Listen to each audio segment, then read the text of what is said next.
We're a women's sports podcast, but we are also a queer podcast too. And I feel like we can't, have a show without talking about like the biggest, funnest viral hit of the past year, the Queer Ultimatum. And because of that, we have a special guest for you. We have Vanessa Papa, star of Queer Ultimatum. Where do I look? You can look at any of these characters. You can look at us. Hello. Whatever makes you feel comfortable. Happy to be here. Thank you so much for being here. Thrilled to be here. Wow. This is my first podcast, post-show.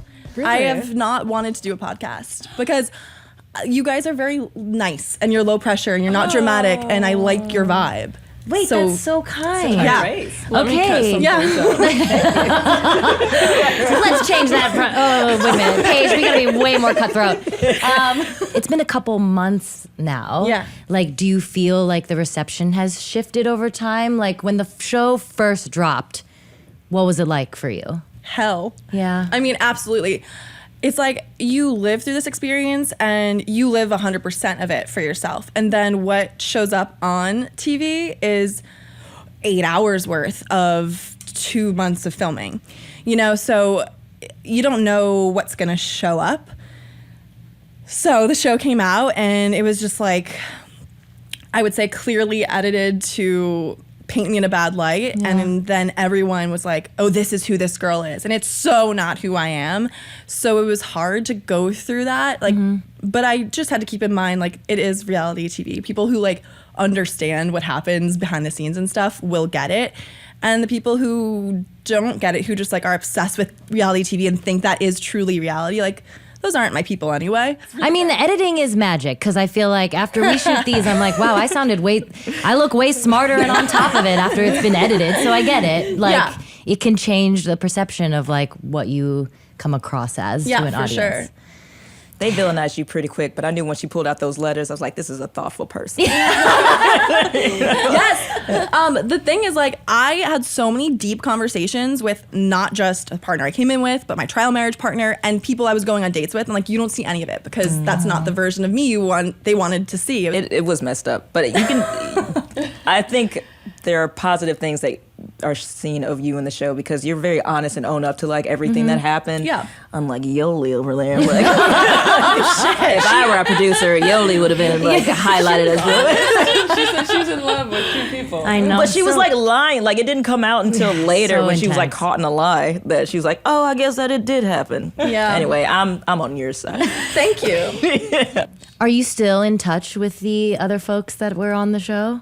I'm in touch with Tiff, Aussie, and Sam. Oh, how's Tiff doing? Great. They're thriving. Okay, good. Honestly, Tiff's we're rooting for Tiff. Yeah, really. We're rooting for Tiff. Oh, Tiff's thriving. Okay, good. I could say, like, honestly, I was there, like, before we even filmed the reunion.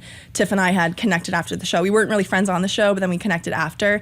And I was kind of there through the demise of their relationship with Mildred.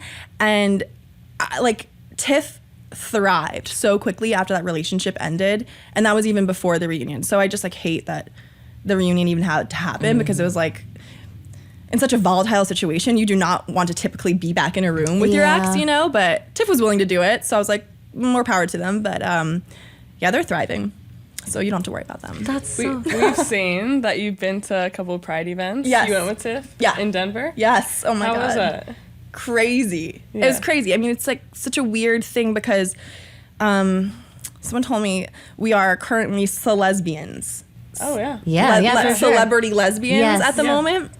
So being in Denver, I feel like I live in LA, Tiff lives in San Diego. People are very used to seeing people, like they're used to seeing athletes or comedians or reality show people. But like in Denver, they don't.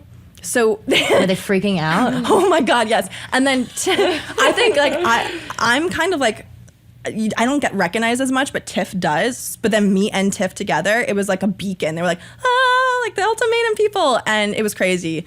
Denver was a lot for us. We ended up taking like an hour-long walk just by ourselves, me and Tiff, and we just like didn't talk to each other. Just like, just to decompress. Were people generally like kind and like welcoming? Okay, good. Always to Tiff, and most of the time to me. Yeah. Oh, that editing is really I know. The amount of times people... Final Cut Pro. Painful. Yeah. Okay. But in general, it's good.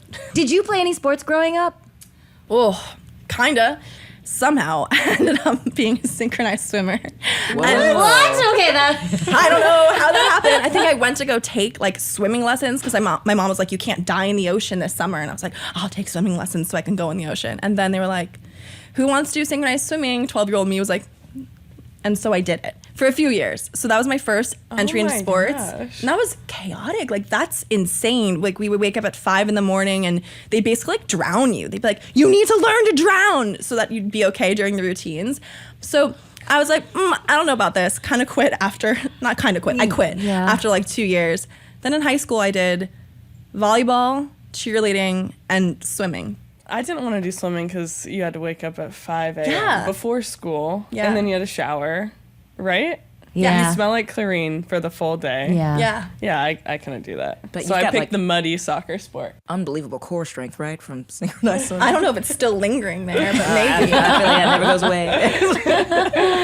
It's synchronized swimming. I don't want to get hate for this, but it. Oh, I can't wait to hear what you're gonna say. It's not called that anymore. Also, I don't think it's called synchronized swimming anymore. I think it's like in the Olympics, but they renamed it. Oh, I don't know what it really? is, but it's not synchronized. Swim dance. Swim Maybe. dance. Swim It dance. doesn't sound as cute, Swim but choreo. Yeah. Something more Choral. technical. Yeah, I don't know. I don't know. Timed drowning. It could be. Could be any of those things. That I'd watch that. In a heartbeat. Do you think the show accelerated something that was already happening in your relationship it's a good question. to where you are now, or was it or did it shift in a path that you did not expect? Certainly shifted in a path I didn't expect. I was like 4 years into my relationship, Yeah. and well, that's the only relationship I've been in for that long. So I'd never experienced I don't know. I'm just gonna speak for myself here. That's all I can do, right? At a certain point, like my relationship came to a lull because it went from being exciting and new to comfortable and just as great, but in a different way, in a less romantic way. So 4 years in, it was more like, of course we're gonna keep doing life together. We love each other. This is great. Like, you're my partner in crime for everything. You're my roommate. You're my confidant. Like, everything. And I was comfortable with that. I didn't expect it to change, truly. And I was given a lot of comforts by my partner to feel that way. And then they were just like ripped away within 5 days once we started filming. And I was just like, what the fuck is happening? So. So Xander tells you, okay, we're going to go on this show called The Ultimatum, where I give you an ultimatum. You're either going to marry me or not. And what did you say to that? It was definitely it wasn't like Xander like, we're going on this show. Okay, It yeah, was, how did this happen? I think that this is how everyone was cast. Like, we all got an Instagram DM from the casting company. Like, we see you're in a queer relationship. Here's an up-and-coming show. Would you be interested? Wow. The premise was, like, the very early on premise, which is still, I guess, it, but it's like one person in the partnership wants to get married, one doesn't, and this is going to help you figure it out. And the situation with me and Xander had always been like, I never saw marriage for myself. I'm super content being with a partner and like committing to them, but just this idea of marriage, like, it feels like it becomes a goal for people so early on, and I wanted it to feel authentic and like something someone wanted just because they met me and they're like, wow, you're my person. Now I want to commit to you forever. And Xander had always wanted to get married. I think like she always has. So this was very much our situation. So we were like, I was like, yeah, let's do a phone call. And I did my phone call. I was like, no, this pretty much sounds like our situation. I was like, now you do it. And she was like, okay. And we eventually agreed. I don't know. I don't think that either of us were like, we're going to take this super seriously. I think we were like, I don't think. We had a lot of fucking conversations about this. Okay. We both were like, this is going to be funny. Like, this is weird. Whatever. Let's do it. We don't know what this experience is going to be. We know we love each other. No matter what happens in the end, like, we're obviously still coming back to Hawaii. We have a lease. We have a life together. We'll figure it out. And then we, got on there, and it just became obvious so quickly that she was completely taking it so seriously. And I was like, whoa, I don't know if I would have signed up for this if I knew that was really going to happen. Wow, okay. So what you saw was truly like fucking chaos in my mind. I wasn't sleeping. I wasn't eating. Like, I lost, I think it was 15 pounds while we were filming. Like, I I was shaking when I slept. Like Ray would hold onto my hand when I was sleeping. Like it was just so hard. Because the cameras are on all the time. No, because the cameras are on like all the time, right? This is like a fun podcast. I know, you're good. And you're like, we've done a lot of therapy. Yeah, we've done a lot of unpacking. Yeah, how can we support you? How can we This support is a you? safe space. Yeah, this is a safe space. I promise you. No, I know it is, but this is not the vibe of your podcast. So No, we're having a great time. We go all over the place, girl. Don't put us in Yeah, your whole us. yes. anyway, it was just like a really chaotic experience and truly not what I expected. I really thought like, and I also thought everyone was, and I didn't know anyone else, but I thought we were all going into it like, this is going to be weird and fun. Like we're all on a reality show. And it was like the vibes were so serious from day one. And I'm clearly not very fun. Like, let's have fun. And no one liked that. And I was like, oh. Yeah. You're going into Okay. the show, like, how do you not go with that approach of having fun? Yeah. Unless there's, like, deep-rooted, like, oh, my partner's gonna, like, cheat on me type of thing. But you're going into the show knowing, Yeah. like, that you're gonna have fun, you're gonna talk to other women while you're there. And at the end, you should love each other, but... Fun was my approach. Yeah. Clearly perceived as the wrong approach. Yeah. Yeah, but hearing you say it makes so much more It makes sense. so much more Because, sense. like, as I was watching, I was like, if you are at this point, y'all should just break up. You know what I mean? Like, Yeah. who is going forward with this? But now hearing your perspective, oh, we're just going to go hang out and see. Yes, this is. genuinely. When paid we were having $1,000 our and conversations, it was not like, well, what are you gonna do if I fall in love? It was never like Yeah. either of us even were saying like that's a possibility. Like, honestly, if I thought that was a true possibility, I would have never gone through that on TV ever. So That makes it was so like much really sense. hard to be like, I can't believe I'm going through this right now. Was that your first queer relationship? No, kind of, but no. I had a girlfriend for just like a month or two in college, and I don't know More if than all me, did. girl. No, I don't more than know. me. I wonder if everyone had this experience though. Like you said, more than you in college. You mean? Or? I was not out in college. Oh, Okay. same, me either. Yeah. It was don't my think I was senior fully year out. when a girl kissed me. Whoa. So lucky. And I liked it. No.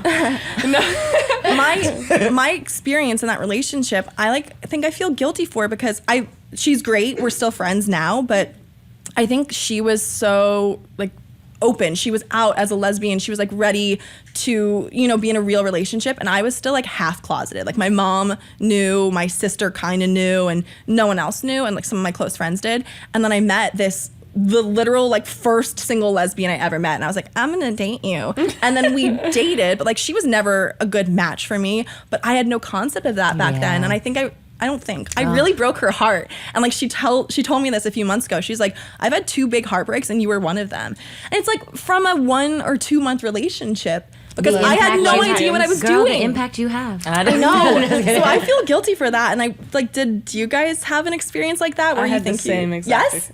I dated this woman for a year though, a year and a half, and I wasn't fully out. I still was like, oh, I'm bisexual. Like, Yeah. I'm still gonna date men after this.